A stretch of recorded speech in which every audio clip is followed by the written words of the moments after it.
Hi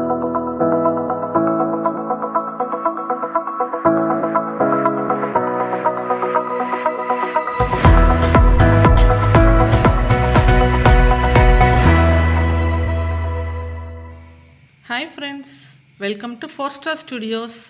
வாங்க இன்னைக்கு கொஞ்சமா புழுங்கல் அரிசி இருந்தா ஒரு ஹெல்த்தியான இன்ஸ்டன்ட்டான ஸ்வீட் ரெசிபி எப்படி செய்யலாம்னு பார்க்கலாம்.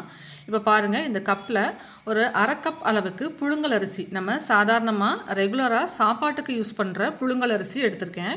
அதை ஒரு பாத்திரத்தில் சேர்த்து நல்லா ஹீட் பண்ணிவிட்டு அது வந்து நல்லா ட்ரை ரோஸ்ட் பண்ணிக்க போகிறோம் நம்ம. இந்த அரிசி வந்து நீங்கள் ஒரு 4லேருந்து 5 நிமிஷத்துக்கு மீடியம் ஃப்ளேமில் ஸ்டவ்வை வச்சுக்கிட்டு நல்லா இது மாதிரி ட்ரை ரோஸ்ட் பண்ணிங்கன்னா அரிசி நல்லா பொரிஞ்சு நல்ல வாசனை வரும். அதோட அரிசியோடைய கலரும் பாருங்கள் நல்லா இந்தளவுக்கு ப்ரௌன் கலராக நல்லா சேஞ்ச் ஆகிடும்.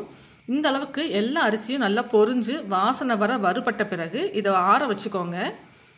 இப்போது 1 கப் வெல்லம் எடுத்துக்கலாம். 1/2 கப் அரிசி எடுத்துருந்தீங்கன்னா 1 கப் வெல்லம் சேர்த்துக்கோங்க. அதுக்கு 3 கப் அளவுக்கு தண்ணி சேர்த்துக்கோங்க. இந்த வெல்லத்தை இந்த 3 கப் தண்ணியில் நல்லா கரைச்சிட்டு நம்ம வேறொரு பாத்திரத்தில் நம்ம வடிகட்டிக்க போகிறோம். இப்போ பாருங்கள் நல்லா வெல்லம் கரைஞ்சிருச்சு. இதை வேறொரு பாத்திரத்தில் நம்ம மண் தூசி இல்லாமல் வடிகட்டி கொதிக்க வச்சுக்கலாம். இப்போ நம்ம வறுத்த அரிசியை ஒரு மிக்சி ஜாரில் சேர்த்துருக்கேன். வாசனைக்கு 2 ஏலக்காய் சேர்த்துட்டு இதை நல்லா பவுட்ரு பண்ணி எடுத்துகிட்டு வந்துடலாம். ரொம்ப நைஸாக இருக்கணும்னு அவசியம் இல்லை, ரவை பதத்தில் இருந்தால் போதும். அந்த மாதிரி அரைச்சிட்டு வந்த அந்த அரிசி பவுடரை நம்ம இப்போ இந்த வெள்ளை தண்ணியில் சேர்த்துக்கிறோம். இந்த கொதிக்கிற வெள்ளை தண்ணியில் இந்த அரிசியை அரைச்சிட்டு வந்த பவுடரை சேர்த்துட்டு நல்லா மிக்ஸ் பண்ணி விடுங்க. ஒரு 2 நிமிஷத்தில் நீங்கள் கைவிடாமல் நல்லா கலந்து விடுங்க. கட்டியெல்லாம் எதுவும் பிடிக்காது. ஒரு 2 நிமிஷத்தில் நல்லா திக்காகி நல்லா வெந்து வந்துடும். இப்போ பாருங்கள் நல்லா திக்காகி வெந்துட்டுருக்கு, நல்லா கொதிச்சு வெந்துட்டுருக்கு. அடுப்பை நல்லா மீடியம் ஃப்ளேம்லேயே வச்சுக்கோங்க. சீக்கிரமாகவே வெந்துடுங்க, நீங்கள் நினச்ச உடனே டக்குன்னு செஞ்சிடலாம். இப்போ பாருங்கள் நல்லா திக்காகி நல்லா வெந்து வந்துடுச்சு. நல்ல வாசனையாக இருக்கும். இதை நீங்கள் செய்யும் போதே அந்த பொரி அரிசியோடைய வாசனை நல்லா இருக்கும். இப்போ பாருங்கள் கிட்டத்தட்ட ஒரு கேசரி பதத்துக்கு வந்திருக்கு பாருங்கள். இது இன்னும் கொஞ்சம் திக்காகிற வரைக்கும் நம்ம இன்னொரு 1 நிமிஷத்துக்கு நீங்கள் ஸ்டவ்வில் வச்சு கிளறி விட்டிங்கன்னா இன்னும் கொஞ்சம் கெட்டியாகி வரும். அது வரைக்கும் நம்ம இதை வந்து ஸ்டவ்வில் வச்சு கிளறிக்கலாம்.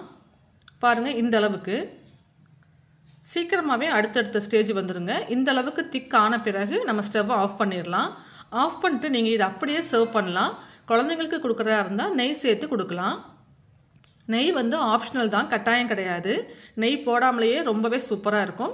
குழந்தைங்களுக்கு கொடுக்கும்போது நெய் சேர்த்து கொடுத்திங்கன்னா நல்லா வாசனையாகவும் டேஸ்டியாகவும் இருக்கும். இப்போ 2 ஸ்பூன் நெய் சேர்த்து நல்லா மிக்ஸ் பண்ணி விட்டுட்டா நம்மளுடைய இன்ஸ்டண்ட்டான ரொம்பவே ஹெல்த்தியான புழுங்கல் அரிசியும் வெல்லமும் சேர்த்து செஞ்சுருக்க ஸ்வீட் ரெசிபி ரெடி ஆயிடுச்சு. அவ்வளோதாங்க. இப்போ இதை சர்வ் பண்ணிக்கலாம். நல்லா சுட சுட சர்வ் பண்ணுங்கள். சூப்பராக இருக்கும் சாப்பிட்றதுக்கு.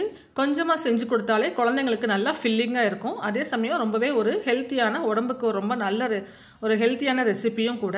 ட்ரை பண்ணி பாருங்கள். இந்த வீடியோ உங்களுக்கு பிடிச்சிருந்ததுன்னா லைக் பண்ணுங்கள், ஷேர் பண்ணுங்கள். நம்ம சேனல் 4-Star Studios-ஐ சப்ஸ்கிரைப் பண்ணி வச்சுக்கோங்க. தேங்க்ஸ் ஃபார் வாட்சிங்.